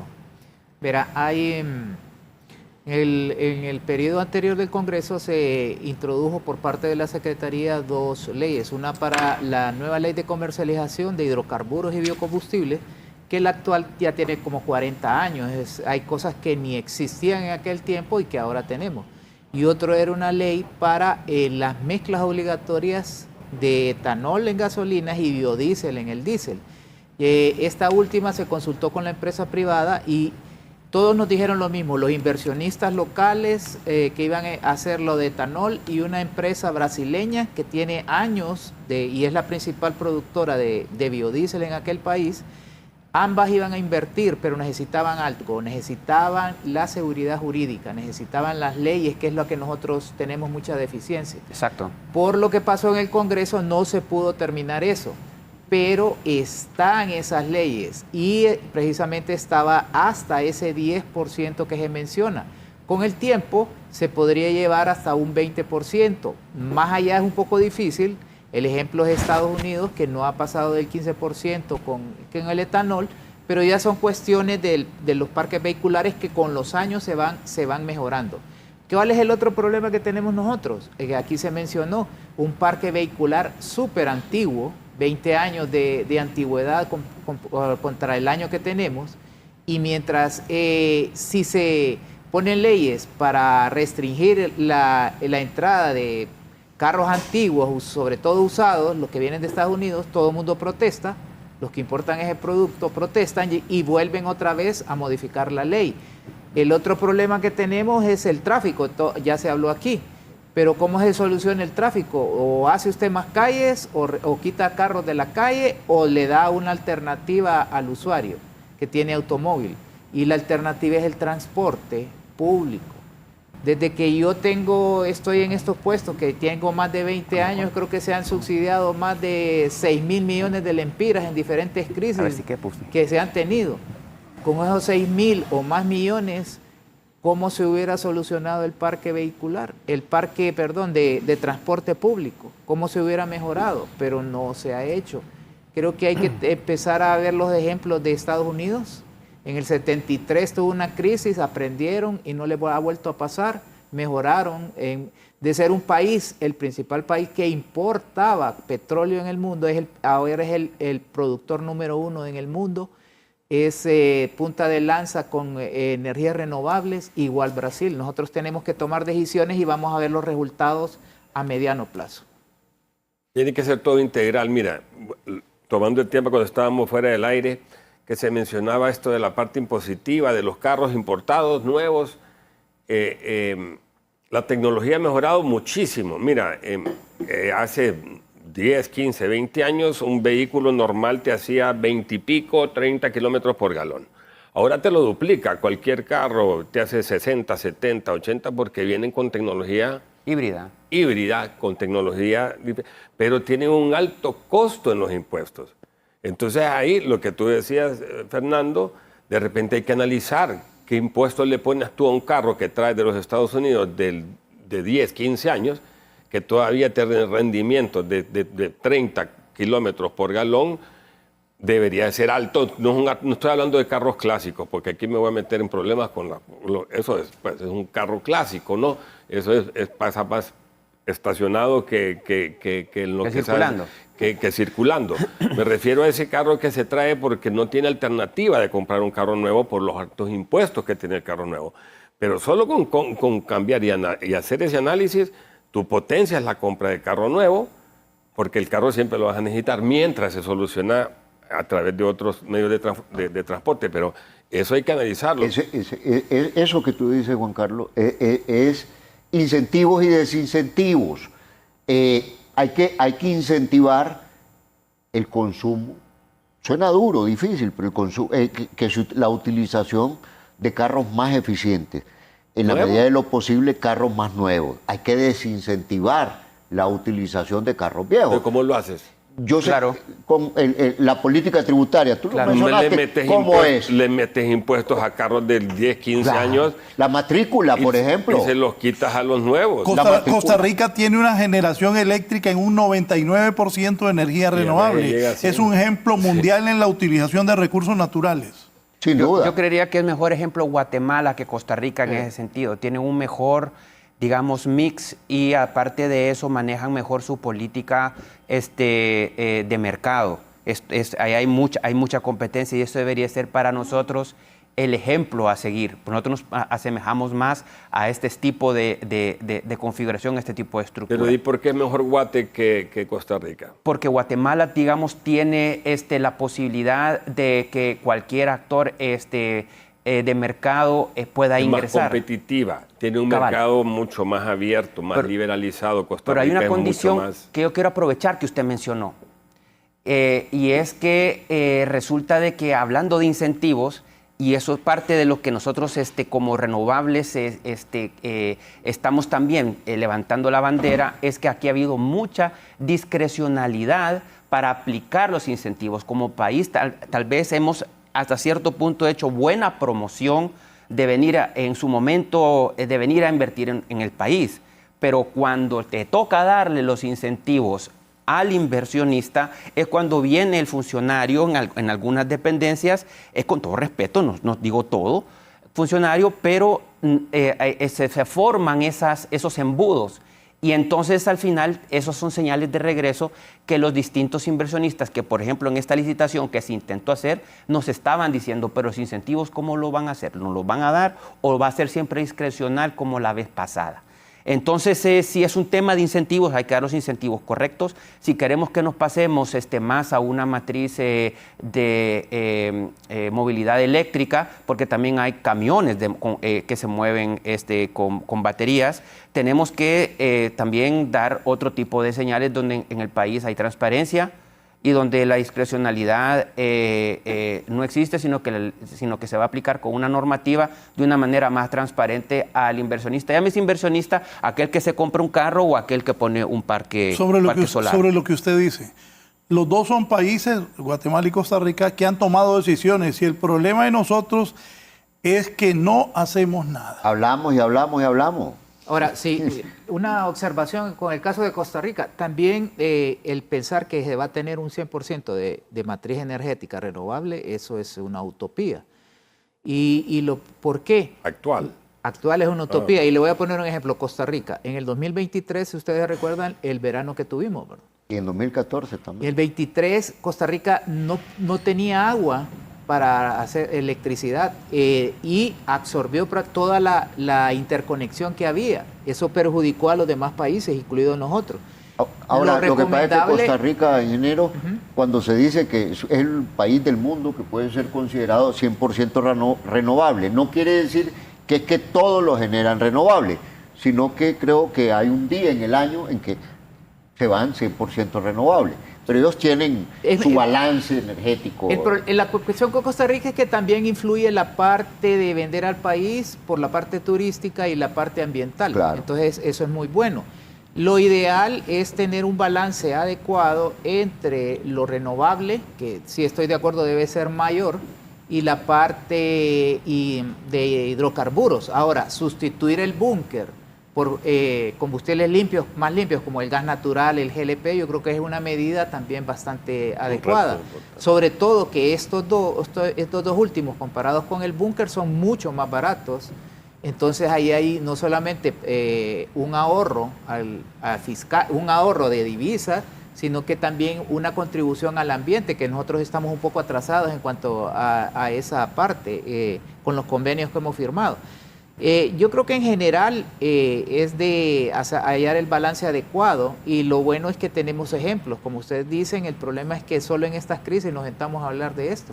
Yo hace 4 años estuve aquí sentado hablando de lo mismo y regreso 4 años después hablar de lo mismo. Y no hacemos nada. Aquí introdujo otro tema el ingeniero Lobo y es que como va a crecer el valor en dólares de lo que se importa, y son dólares, eso crea presión en el tipo de cambio. Sí. Ojo, es un tema importante. De ahí la necesidad de ahorro, eficiencia energética. Entonces, acá se trata también de tener criterios. Nosotros, como sociedad, tenemos la costumbre de no tener criterios. Y si tenemos criterios, solo se enfocan al corto plazo. Somos muy presentistas. Entonces, volviendo al tema, porque acá esta crisis tiene implicaciones sociales, económicas, sociales, políticas. Entonces, yo quiero volver al tema de Tegucigalpa y San Pedro Sula, que afectan al ciudadano de a pie. Y es todo esta el horroroso congestionamiento de Tegucigalpa. Tú mencionabas, Juan Carlos, estas medidas de incentivos para... Pico y placa, que se llama, que claro. Es el que mejor... Yo he visto que, por ejemplo, yo los amigos de mis hijos, bueno, que se van y se han tomado su cerveza, ¿cómo se van a ir? No, nosotros manejando, no pueden. Les van a quitar la licencia, no andamos, les van a quitar la revisión, no tenemos. Entonces, hay que aplicar la ley en ese sentido. Vehículo que no tenga, conductor que no ande en regla, es vehículo que hay que sancionar. Vehículo que contamine, hay que aplicarle la ley. Costa Rica tiene eso. O sea, tenemos los medios, tenemos los instrumentos. Hay todavía muchos taxis que andan ilegales. No puede haber nada ilegal en el país. Volvamos. Son cosas básicas que nos podrían permitir. No hay placas. En el corto, no hay placas, pero eso ya es un tema de gobierno, ¿verdad? Es inconcebible. Pero es que sin placas, ¿cómo estableces? Claro, pero hay que poner, o sea, hay que enfocarse. Yo creo que sí se puede tener impacto. No es que no, es cierto, el tema es un choque externo. Frente a ese incremento de precios no se puede hacer nada, pero sí se puede hacer algo a nivel doméstico. Y son estas medidas. Y cada uno, gobierno, empresarios, consumidores, pueden aportar para mitigar, para atenuar el impacto de esa crisis. Bien, voy a hacer una ronda a ver qué dice el pueblo, pero ¿y el transporte? Los transportistas están reclamando el subsidio al gobierno que no se lo han pagado. Y los transportistas ya subió el combustible ahí. Páguenos el atrasado rápido. ¿Qué va a hacer el gobierno? Bueno, ahí esa parte es la parte, le toca al Instituto Hondureño de Transporte Terrestre y todo parte de lo mismo, o sea, la parte fiscal y la parte de usar lo que se tiene por parte del gobierno, el dinero que se tiene en la mejor forma. Yo siempre he sido enemigo de los subsidios en todo sentido, porque al final realmente nunca llegan al verdadero, la verdadera persona que tiene la necesidad, y hay mucho abuso de quien lo recibe en esto, así. Juan Carlos lo dijo, estamos subsidiando a veces a quien no tiene necesidad. En la parte eléctrica se puso un ejemplo también. En el caso de los autobuses, se ponen subsidios, se les da subsidios, ayudas a esas personas, pero ellos también se comprometen a tomar medidas para el usuario y sabemos que no se hacen. Entonces, ahí hay un problema. Ahí no solamente el gobierno tiene que erogar para que no suba tanto el precio del combustible, la electricidad, sino que para que autobuses anden en la calle cuando es un negocio privado, no es un negocio, no es realmente no es un servicio público, es privado. Yo, como le digo, mi opinión personal es que soy enemigo de los subsidios. Yo creo que hay otras formas de poder que sea todo el mundo el que se beneficie. Pero yo creo que sí sirven los subsidios, pueden servir, pero son temporales, deben de ser bien definidos. Yo le ponía el ejemplo, me subsidian la energía. ¿Y por qué caigo yo? Porque se está subsidiando el equivalente a una demanda de 150 es bien kilowatts. Interesante, es muy amplio. A mí un ingeniero experto me hacía los números. Ese subsidio que se da es equivalente a 1/3 de lo que yo pago. Son como 1000 lempiras de subsidio, ¿verdad? Entonces va muy por encima de lo que un hogar pobre consume. Ojo con eso, requiere una revisión para acotar un poco los 150 kilovatios, son muchos. Guillermo, de la inflación, ¿qué porción es real y qué porción es especulativa? Bien difícil. Tú que eres economista, pero sí, pero es importante que la gente lo escuche. Sí, lo que pasa es que, por ejemplo... Aquí primero que todo, mira, el ejemplo de Tatumba, hay un carrito, por decir un ejemplo, una pailita que usa gasolina, gasta de Tatumbla al mercado 2 galones de ida y 2 galones de regreso. Eso es lo que gasta. Le aumenta un lempira, por ejemplo, son 4 lempiras en gasto directo del combustible, pero lleva 40 cajas de tomate y le mete un lempira a cada caja de tomate. Porque le aumentó o al tomate. Entonces, ¿y por qué no 30 centavos? ¿Por qué no 50 centavos? Ya aquí nadie habla de monedas. Entonces, habla de lempiras enteros así. ¿Qué es lo que sucede con esa? Tú que eres economista, ¿por qué sucede eso? Y para que la gente lo entienda, porque sí hay que estar encima de eso. Sí, es que la gente anticipa. La gente no es del todo racional. Pero muchas tampoco. veces abusa. Sí. Anticipa, abusa, toma decisiones. Dice, yo tengo un caso, alguien, pequeña empresa que vendía carne, y cuando se le llega a comprar, oíme, ¿por qué le subiste el 20%? Fue unos 10 años. No, porque subió la energía 20%, y ¿cómo voy a pagar yo la cuota de mi casa? Eso a nivel de pequeña empresa. Y eso es un comportamiento así, natural. Es más, probablemente las grandes manejen mejor, tienen mejor sistema de información. No, o sea, esa es la realidad. Esa es una reacción natural, entonces. Bueno, no es natural, pero por eso yo hablaba al principio de economía del comportamiento. La gente se pone nerviosa. O sea, la inflación, en este caso, el impacto en la inflación por este tipo de shocks, no todo es objetivo. ¿Qué quiero decir con esto? Si en promedio van a subir 10, 20% por un periodo de tiempo, 40 dicen acá, por un periodo de tiempo, pero al final no es eso lo que se va a dar. Si uno hace el costeo trimestral, por decir algo. Pero gran parte de eso es especulativo, como tú dices, que no obedece a la realidad objetiva, sino a comportamientos especulativos, de previsión. Infortunadamente eso sucede aquí y en el mundo. Y frente a eso es que los gobiernos tienen que actuar. ¿Cómo? Un mensaje que dé certidumbre. Por eso, Raúl, es importante también el papel de los medios. Yo por eso no me atrevía a decir va a llegar hasta 150, probablemente la guerra se resuelva mañana, ojalá Dios quiera.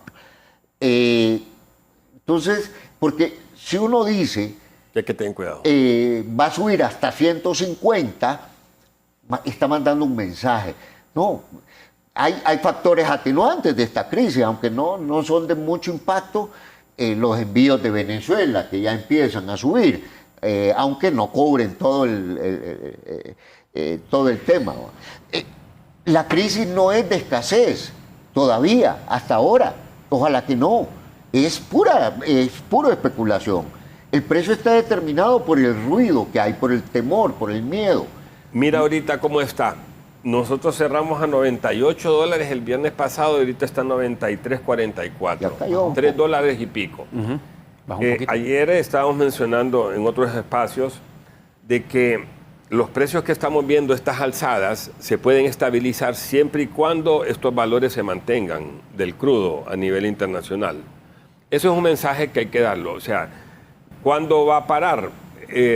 Posiblemente, si se mantiene en ese rango de $100, es muy probable que en 2 o 3 semanas se empiece a estabilizar, no a bajar, sino que a estabilizar a los precios que tiene que, porque tenemos un promedio de 22 días nosotros para llegar ahí. El problema es que la gente internaliza eso, hay comportamiento de manada, va a llegar hasta tanto y todo el mundo fija su costo en función de eso. Eso es un tema. Pero es importante estarlo vigilando, ¿no? Porque sí, y lo que tú dices, es muy difícil predecir y es irresponsable también hacerlo porque no sabe. Es adivinar casi.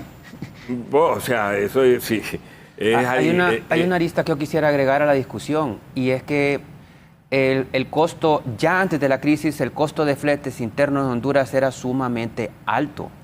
Eso es una parte. La otra parte es que gran parte de los subsidios o el subsidio de la parte eléctrica, el famoso subsidio cruzado, lo estaba pagando la industria. O sea, veamos un poco esta arista que estoy introduciendo. Entonces, si yo vendo, por ejemplo, en El Salvador, yo ya tengo un flete, digamos, caro para traer lo que yo compre de Puerto Cortés a mi planta. Y tengo otro flete caro que tengo para sacarlo de mi planta hacia El Salvador. Y estoy compitiendo contra productos importados de China en ese mercado. Sí. Eso es una cosa. Entonces, si yo estoy trabajando en Honduras, ya tengo un costo de flete interno bastante difícil. En segundo lugar, tengo una energía eléctrica bastante cara. No me quiero meter el tema en la mano de obra, pero no somos la más competitiva de Centroamérica. Y al final, pues, el consumidor no dice yo voy a comprar el de Honduras porque me cae bien, o yo voy a comprar el de Honduras porque quiero mucho a los hondureños y somos centroamericanos y que Morazán por aquí, Morazán por allá. Al final es un tema de competitividad, es un tema de precio. Entonces, claro, si yo voy a competir, y utilicé el ejemplo del Salvador, como puede haber dicho otro lugar. Entonces, los subsidios que estamos hablando, si no se focalizan, al final vamos a terminar castigando a alguien. Eso reduce, en este caso, competitividad. Y entonces ya estamos poniendo otro problema, que es la entrada de divisas al país. Y que, por cierto, don Guillermo, nosotros no sabemos si con esta crisis la gente que está mandando remesas va a decidir mandar menos remesas porque le cuesta más. Entonces nosotros tenemos como hondureños que vivimos en el territorio que empezar a tomar medidas que no son fáciles. Estamos en una crisis, repito, como la crisis del COVID, de diferente naturaleza, pero es una crisis que nos tiene que alterar nuestra conciencia y nuestro patrón de comportamiento diario e institucional también.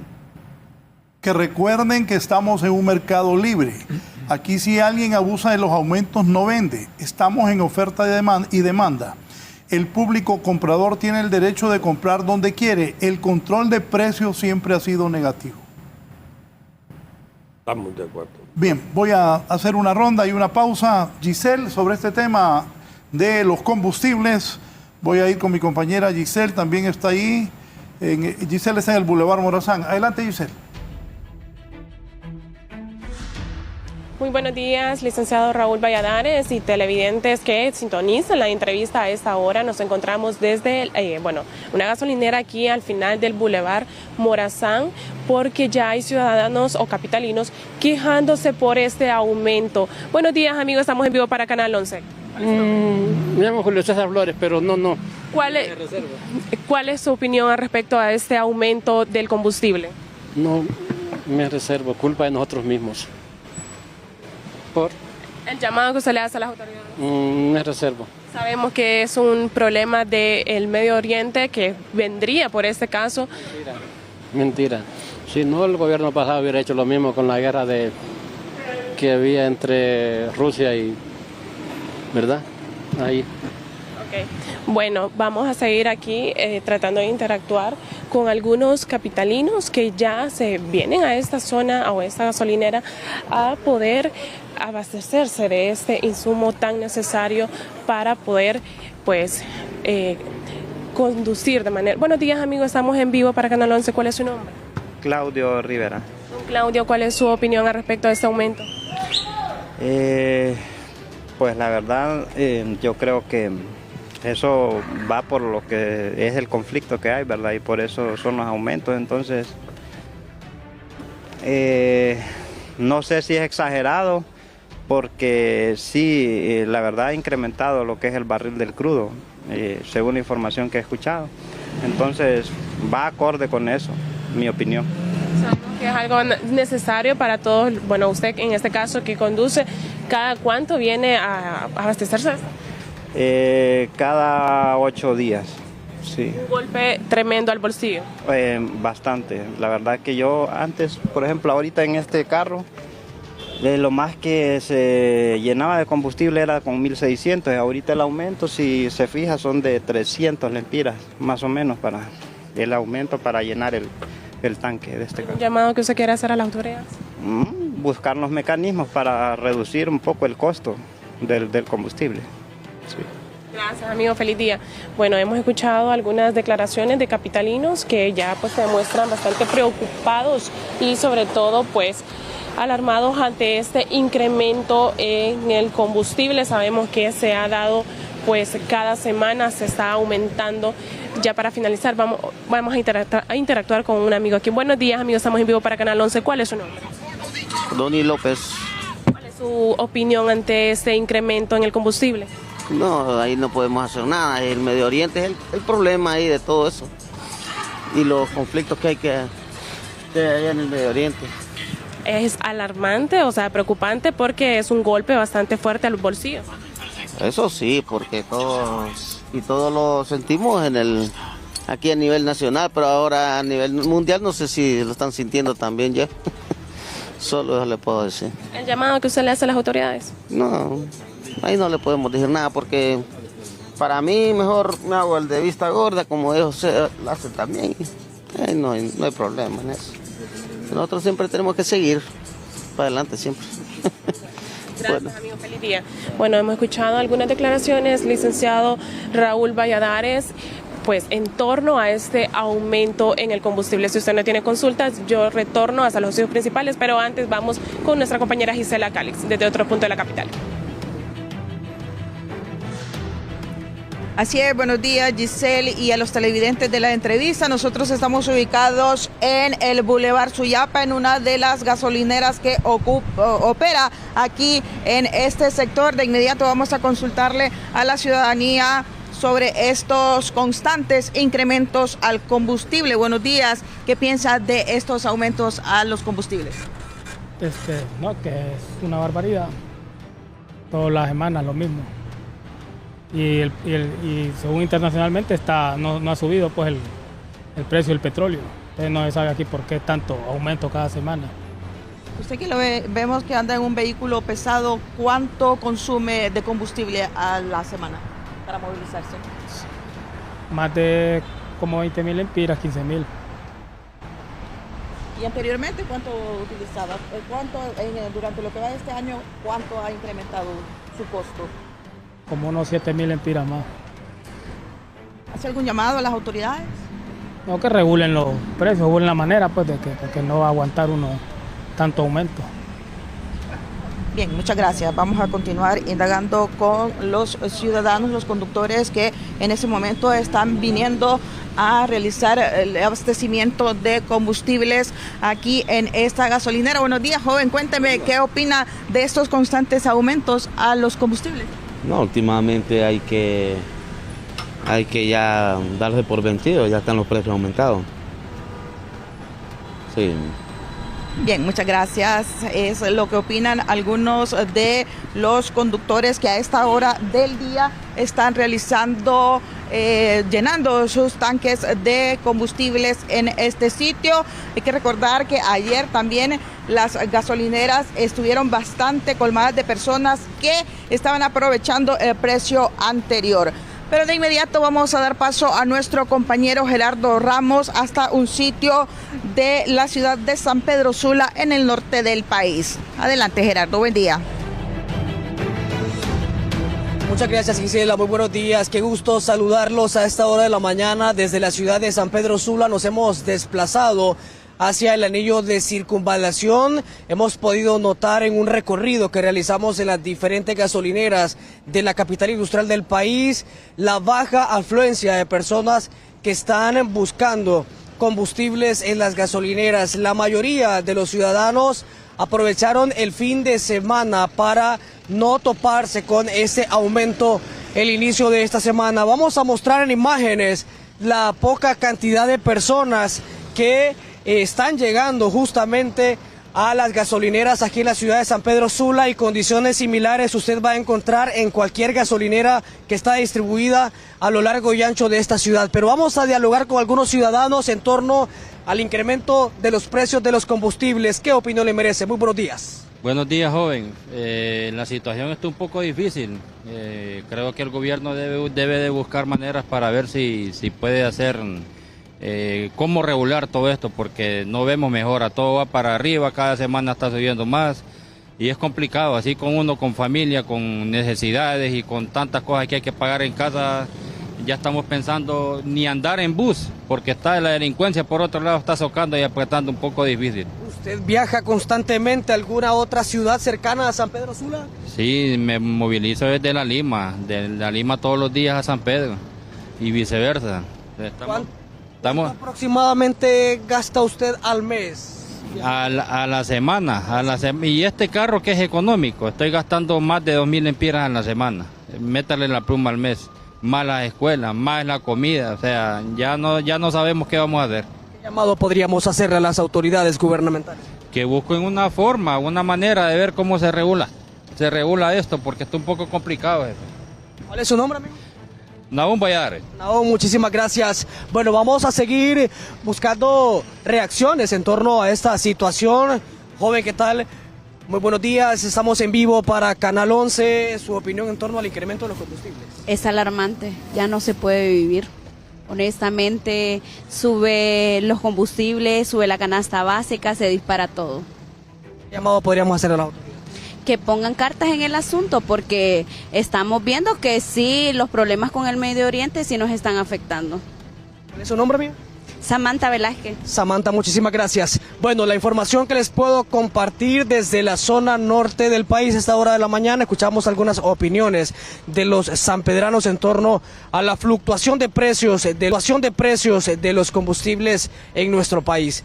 Bueno, un amigo me acaba de enviar el reporte de precios internacionales, y como están viendo ahí en la pantalla, ha caído de 98, que cerró el miércoles, creo, a 93, creo que está ahora, ¿verdad? Entonces, esto refleja la volatilidad. Dios quiera que siga bajando, ¿verdad? Va a depender. ¿Tener esperanza eso? Sí, no. Sí, yo creo que sí, ¿verdad? De alguna manera. No lo vemos muy convencido. Es que los mercados se inflan y también se desinflan, ¿verdad? Pero todavía es pronto para tener certeza de si va a seguir a la baja, pero es un indicador de que el mercado es muy especulativo, es muy volátil. Yo le decía, están los envíos de Venezuela, que todavía no son muchos, y con estos precios altos hay un incentivo para que los productores americanos que utilizan el fracking, empiecen. A los 65, 70 dólares es rentable. Entonces ellos empiezan a perforar. Eso es un atenuante a esos altos precios. O sea, ahora lo que predomina es el riesgo geopolítico. Pero hay otros temas, como el tema tecnológico, este tema de Venezuela. Todavía está muy largo Venezuela para enviar cantidad importante, ahora que los americanos son los que manejan la industria petrolera, pues. Pero todos estos factores suman. No, mira, también por el estrecho de Hormuz, como decíamos al inicio, si bien pasa el 20%, la quinta parte de la necesidad global, también por Arabia Saudí pasan los oleoductos que dan al Mar Rojo y no se utilizan al máximo porque tenés el estrecho y es mucho menos caro. Pero ahorita se están activando y yo leí un artículo a donde podría llegar hasta pasar entre 5 y 7 millones de esos barriles, de esos 20, por los oleoductos. Entonces, eso hay que esperar, ¿verdad?, un tiempo, porque eso le bajaría muchísimo. O sea, ya no serían 20 millones, serían 12 o 13 millones los que estarían restringidos y eso quitaría nerviosismo también en el mercado. ¿Qué va a hacer el gobierno? El gobierno va a hacer lo que puede hacer en base a que no hacer un sacrificio fiscal, no dañar las finanzas del Estado. Y hasta ahora, cada semana le está costando alrededor de 40 millones de lempiras. Yo creo que ese es algo que debe ser evaluado por el público y reconocido. Pero repito, llegar a prometer que se va a continuar con esto dure la guerra, si dura 2 años, 4 años, es una mentira, es una utopía. Ningún gobierno lo puede prometer. Como le digo, yo creo que lo mejor que se le puede decir al público es la verdad. Estamos en guerra, aunque no hemos disparado todavía ningún tiro, pero estamos en guerra y estamos en 2 guerras porque todavía mantenemos los problemas de hace 4 años. Yo le aconsejo a las personas que busque también una forma de ahorrar dinero. No podemos esperar que otros nos hagan se haga solo el sacrificio por otros, en este caso el gobierno, y no haya algo de nuestra parte. Hace 4 años funcionó, el sacar la mayor cantidad de automóviles de la calle funciona, porque solo tenemos y son las mismas calles que teníamos hace 4 años, y ha aumentado casi 200,000 automóviles el parque vehicular desde entonces. Entonces tenemos que ser conscientes de que hay que poner de nuestra parte en esta crisis. En una guerra, también tengo que ser sincero, en una guerra no se sabe hasta qué medidas se pueden llegar a tomar por eso mismo, para paliar estos altos precios. Pero creo que, repito, el gobierno va a seguir subsidiando y va a ser consciente de hasta dónde puede hacerlo. Llegar más allá es muy difícil. ¿Transporte urbano? El transporte urbano, mi opinión, yo sé que siempre me meto en líos con esto, pero el transporte urbano no es una alternativa para nosotros en este momento. Usted va a Europa, a Estados Unidos, y las personas simplemente cuando miran que le ha subido $2 el galón de combustible, parquean su carro, lo dejan en su casa, se van con su pareja o simplemente los dos toman un servicio de transporte público y no tienen ningún problema, van cómodos y seguros. Aquí no tenemos esa alternativa. Ahora, a mí me parece que toda la respuesta del gobierno es un tema de todos, no solo es del gobierno, para comenzar.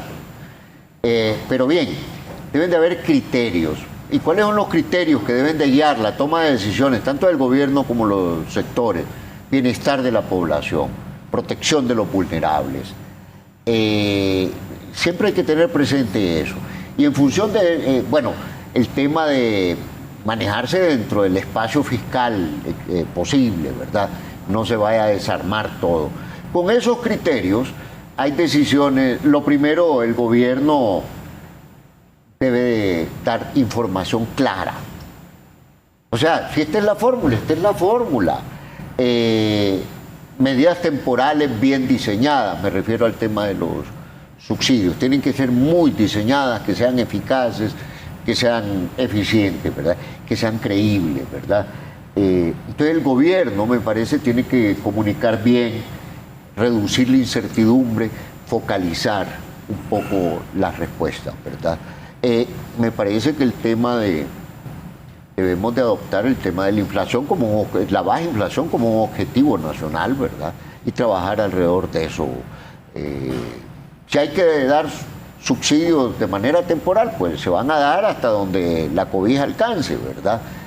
No podemos tampoco crear una expectativa de que eso va a ser permanente, porque, insisto, dar acá es sacarse de una bolsa o darle a uno para quitándole a otro. Ingeniero, sus comentarios finales. Sí, en el corto plazo ya se están tomando medidas. Nosotros como generadores renovables estamos pidiendo pues al Congreso Nacional nos atienda para proponer estas medidas legislativas que le permitan abrir el mercado al sector. También estamos pidiendo prácticamente desde que se tomó la posesión del gobierno nuevo, reunirnos con el señor presidente para que él también escuche como dice nuestra presidenta de toda la vida, Elcia Paz, que se reúna con los verdaderos dolientes para que nosotros podamos también hacer un planteamiento desde nuestra perspectiva.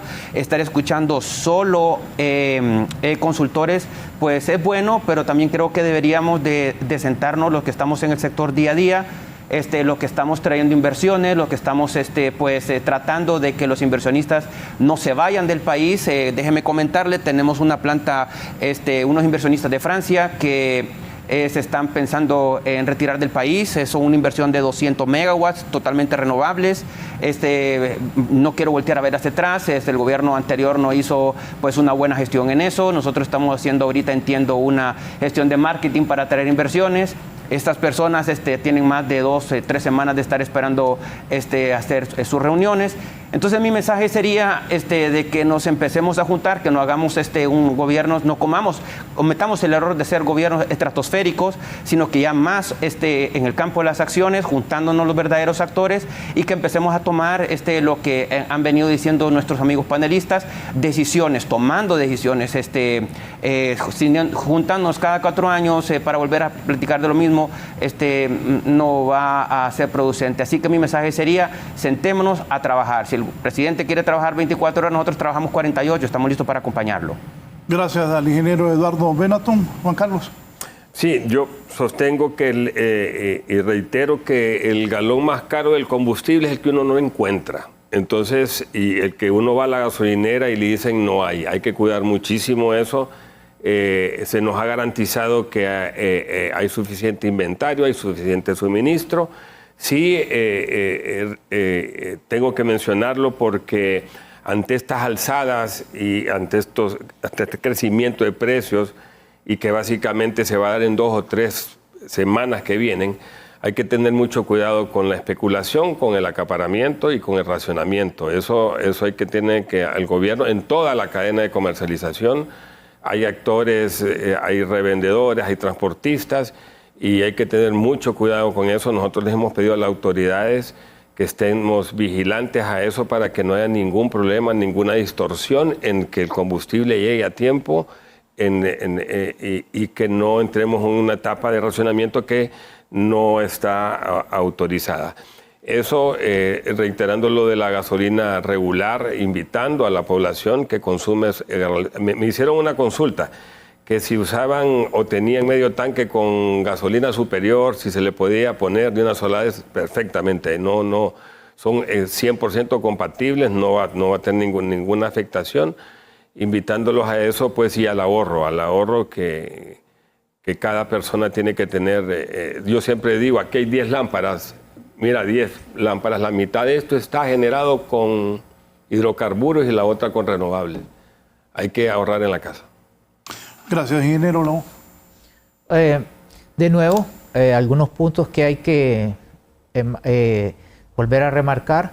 No hay en este momento a nivel mundial, no se ha presentado todavía problemas de abastecimiento de combustibles. En esta área del mundo todavía mucho menos, pero no vamos a crear, y eso es lo que le pido al usuario, al consumidor, no cree desabastecimiento.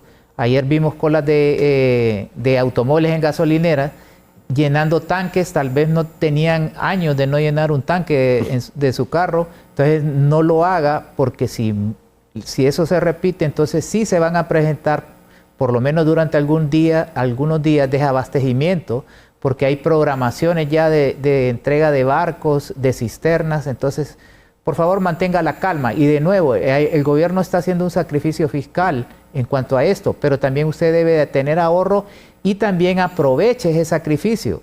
Acaba de decir el ingeniero Segovia, mire, compare la diferencia de precios que hay entre la gasolina superior y la regular, y va a ver que es actualmente 11 lempiras. Aproveche ese ahorro y pruebe la gasolina regular, y va a ver que no va a tener, va a ser muy raro que usted tenga un problema en su automóvil.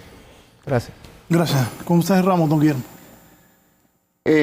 Bueno, coincido con los compañeros. No generemos tanto ruido, seamos objetivos. No sabemos qué va a ocurrir, esperemos que no suba, ¿verdad?